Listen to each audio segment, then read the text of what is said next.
ଏ ମା ତ ମମତାମୟୀ ମା ପରି କିଏ ହେବ। ମୁଁ ଅଂଶୁମାନ ଟ୍ରଷ୍ଟ ପିଲା। ଆମ ବିଧାୟକ ମାମାନଙ୍କୁ କେତେ ଭଲ ପାଆନ୍ତି କହିବ ସେ ହିମାଂଶୁ ଶେଖର ସାହୁ ଯିଏକି ଲୋକପ୍ରିୟ ବିଧାୟକ ଧର୍ମଶାଳା ଯାଜପୁରର ମୋତେ କହିବ ତାଙ୍କ ପାଇଁ। ହିମାଂଶୁ ଶେଖର ସାହୁ ବହୁତ ଆମ ପାଇଁ ଭଲ, ଆମ ପାଇଁ ସବୁ ସାହାଯ୍ୟ କରୁଛନ୍ତି, ମେଡ଼ିସିନ ଦେଉଛନ୍ତି ଆଉ ସବୁ ଭଲ ମନ୍ଦ ବି ଦେଉଛନ୍ତି, ସାହାଯ୍ୟ କରୁଛନ୍ତି। ମାଗଣା ଖାଦ୍ୟ କରୁଛନ୍ତି ଜନସାଧାରଣ ପାଇଁ, ଅନେକ କିଛି ସୁନ୍ଦର ସୁନ୍ଦର କାର୍ଯ୍ୟ କରୁଛନ୍ତି। ହଁ ଭଲ ହେଇଛି। ଲୋକପ୍ରିୟ ବିଧାୟକ ଆପଣଙ୍କର ଆଶୀର୍ବାଦ କେତେ ରହିବ ତାଙ୍କ ପ୍ରତି? ବହୁତ। ବହୁତ ରହିବ। ଆଜ୍ଞା। ହଁ ଦେଖନ୍ତୁ ହସି ହସି ସେ ମାଟି କହୁଛି ସେ ପୁଅ ପାଇଁ, କହୁଅଛି ସେ ହିମାଂଶୁ ପାଇଁ, ଯିଏକି ଅଂଶୁମାନ ଟ୍ରଷ୍ଟର ପ୍ରେସିଡେଣ୍ଟ ଅଟେ ହିମାଂଶୁ ଶେଖର ସାହୁ, ଯିଏକି ଲିକୁ ଭାଇ ବୋଲି ସମସ୍ତେ ଜାଣନ୍ତି। ସେ ଲିକୁକୁ କେତେ ଭଲ ପାଆନ୍ତି ଏ ମାଆ ମାନେ। ଆମ ପାଖରେ ତ ସେ ଜନ୍ମ ନା, ଆମେ ତାକୁ ବହୁତ ଭଲ ପାଉ।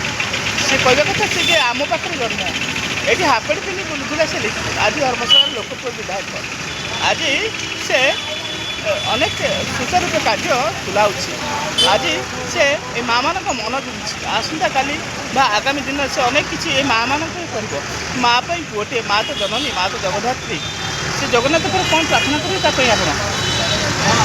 ଭଲ ପ୍ରାର୍ଥନା କରୁଛୁ, ଜଗନ୍ନାଥ ସବୁବେଳେ ଏମିତି ଆମକୁ ସାହାଯ୍ୟ କରୁଥାନ୍ତୁ, ସବୁବେଳେ ଭଲ ଥାଆନ୍ତୁ ଆଉ। ଆପଣମାନଙ୍କ ସୁଖ ଦୁଃଖ ସେ ଠିଆ ହୁଏ।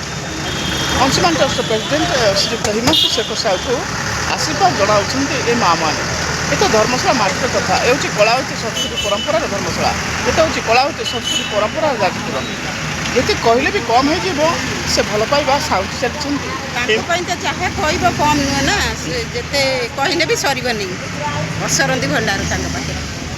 ଦେଖିଲେ ନା ସେ ଏତେ ଆଶୀର୍ବାଦ କରୁଛି ସେ ମାଆଟେ, ପଣତ କାନି ଘୋଡ଼େଇ ରଖୁଛି, ତାକୁ ସଦାବେଳେ ଘଣ୍ଟ ଘୋଡ଼େଇ ରଖନ୍ତୁ ପ୍ରଭୁ ଶ୍ରୀ ଜଗନ୍ନାଥ। ଏ ଗଣମାଧ୍ୟମ ଆପଣଙ୍କ ଗଣମାଧ୍ୟମ ଚଳଚଞ୍ଚଳ ଅଛି ଧର୍ମଶାଳାରେ ଖବର ପଢ଼ୁଛନ୍ତି ସନ୍ତୋଷ କୁମାର ଓଝା, ଧର୍ମଶାଳା ଯାଜପୁର। ମା ପାଇଁ ପୁଅଟେ। ପ୍ରଣାମ, ଜୟ ଜଗନ୍ନାଥ।